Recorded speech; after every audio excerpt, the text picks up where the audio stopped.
സെമിയോട്ടിക്കയുടെ artificial intelligence അടിസ്ഥാനത്തിലുള്ള തെരഞ്ഞെടുപ്പ് വിശകലനത്തിലേക്ക് വീണ്ടും സ്വാഗതം. ഇന്ന് നമ്മൾ വിശകലനം ചെയ്യുന്ന മണ്ഡലങ്ങൾ കോഴിക്കോട് സൗത്ത്, ബേപ്പൂർ. കോഴിക്കോട് സൗത്ത് മണ്ഡലത്തിൽ LDF സ്ഥാനാർത്ഥി അഹമ്മദ് ദേവർകോവിൽ, UDF സ്ഥാനാർത്ഥി ഫൈസൽ ബാബു, LDF സ്ഥാനാർത്ഥി T റനീഷ്. 2021 നിയമസഭാ തെരഞ്ഞെടുപ്പിൽ LDF സ്ഥാനാർത്ഥിയായ അഹമ്മദ് ദേവർകോവിൽ വളരെ വ്യക്തമായ ഭൂരിപക്ഷത്തോടുകൂടി ജയിച്ച ഒരു മണ്ഡലമാണ് കോഴിക്കോട് സൗത്ത്. നിലവിലത്തെ ജയപരാജയങ്ങൾ തീരുമാനിക്കുന്ന 5 ഘടകങ്ങളിൽ കോഴിക്കോട് സൗത്തിലെ സമ്മതിദായകർ ഓരോ രാഷ്ട്രീയ പാർട്ടിയെയും എങ്ങനെ വിലയിരുത്തുന്നു എന്ന് നമുക്ക് നോക്കാം. പ്രാദേശിക വികസനത്തിൽ UDF 1-ാം സ്ഥാനം കരസ്ഥമാക്കുമ്പോൾ LDF 2-ാം സ്ഥാനത്താണ്. വീണ്ടും യുവജന പിന്തുണയിൽ NDA 1-ാം സ്ഥാനത്താണ്, UDF 2-ാം സ്ഥാനത്തും. വോട്ടർമാരിലെ വിശ്വാസ്യതയിലും നേതൃപാടവത്തിലും UDF 1-ാം സ്ഥാനത്താണ്, LDF 2-ാം സ്ഥാനത്ത്. സഹിഷ്ണുതാപരമായ രാഷ്ട്രീയത്തിൽ UDF 1-ാം സ്ഥാനത്താണ്, NDA ഈ ഘടകത്തിൽ 2-ാം സ്ഥാനത്തിൽ വന്നിരിക്കുകയാണ്. ജനങ്ങളെ സ്വാധീനിക്കുന്ന ഓരോ വോട്ടിംഗ് ഘടകങ്ങളെയും കൂട്ടിയിണക്കി സെമിയോട്ടിക്ക AI നമ്മൾക്ക് വേണ്ടി പ്രവചിക്കുകയാണ്. കോഴിക്കോട് സൗത്ത് നിയമസഭാ മണ്ഡലം ആര് ജയിക്കും എന്നൊന്ന് നമുക്ക് നോക്കാം.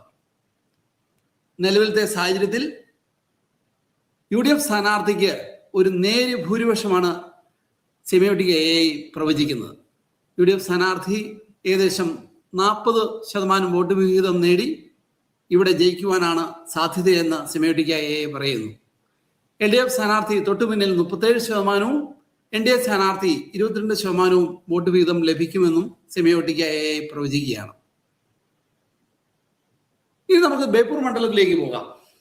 ഇവിടെ LDF star campaigner PA Muhammad Riyas, UDFന്റെ PV അൻവർ, NDA സ്ഥാനാർത്ഥി KP പ്രകാശ് ബാബു എന്നിവർ ഏറ്റുമുട്ടുന്ന മണ്ഡലമാണ്. 2021 നിയമസഭാ തെരഞ്ഞെടുപ്പിൽ PA മുഹമ്മദ് റിയാസ് വളരെ വ്യക്തമായ മുൻതൂക്കത്തോടുകൂടി ജയിച്ച മണ്ഡലമാണ് ബേപ്പൂർ. നിലവിലത്തെ രാഷ്ട്രീയ സാഹചര്യത്തിൽ ജയപരാജയങ്ങളെ തീരുമാനിക്കുന്ന 5 ഘടകങ്ങളിൽ ബേപ്പൂരിലെ വോട്ടർമാർ ഓരോ പാർട്ടിയെയും എങ്ങനെ വിലയിരുത്തുന്നു എന്ന് നമുക്ക് നോക്കാം. പ്രാദേശിക വികസനത്തിന് ബേപ്പൂരിലെ വോട്ടർമാർ 1-ാം സ്ഥാനം കൊടുക്കുന്നത് LDFനാണ്. ഈ ഘടകത്തിൽ UDF 2-ാം സ്ഥാനത്താണ്. യുവജന പിന്തുണയിൽ NDA ആണ് 1-ാം സ്ഥാനത്ത്, LDF യുവജന പിന്തുണയിൽ 2-ാം സ്ഥാനത്താണ്. വോട്ടർമാരിലെ വിശ്വാസ്യതയിലും നേതൃപാടവത്തിലും LDF 1-ാം സ്ഥാനത്താണ്, UDF 2-ാം സ്ഥാനത്തും. സഹിഷ്ണുതാപരമായ രാഷ്ട്രീയത്തിൽ UDF 1-ാം സ്ഥാനത്താണ്, LDF 2-ാം സ്ഥാനത്തും. വോട്ടിങ്ങിനെ സ്വാധീനിക്കുന്ന എല്ലാ ഘടകങ്ങളെയും കൂട്ടിയിണക്കി സെമിയോട്ടിക്ക AI നമ്മൾക്ക് വേണ്ടി പ്രവചിക്കുകയാണ്. നമുക്ക് നോക്കാം ആരാണ് ബേപ്പൂർ മണ്ഡലം ജയിക്കുവാൻ പോകുന്നതെന്ന്. LDF സ്ഥാനാർത്ഥിയായ PA മുഹമ്മദ് റിയാസ് 46.5% വോട്ട് വീതം നേടി ഇവിടെ ജയിക്കുമെന്നാണ് സെമിയോട്ടിക്ക AI പ്രവചിക്കുന്നത്. UDF സ്ഥാനാർത്ഥിക്ക് 40%, NDA സ്ഥാനാർത്ഥിക്ക് 13.37% വോട്ട് വീതം ലഭിക്കും എന്ന് സെമിയോട്ടിക്ക പ്രവചിക്കുകയാണ്.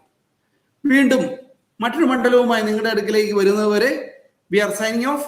Good day to everyone.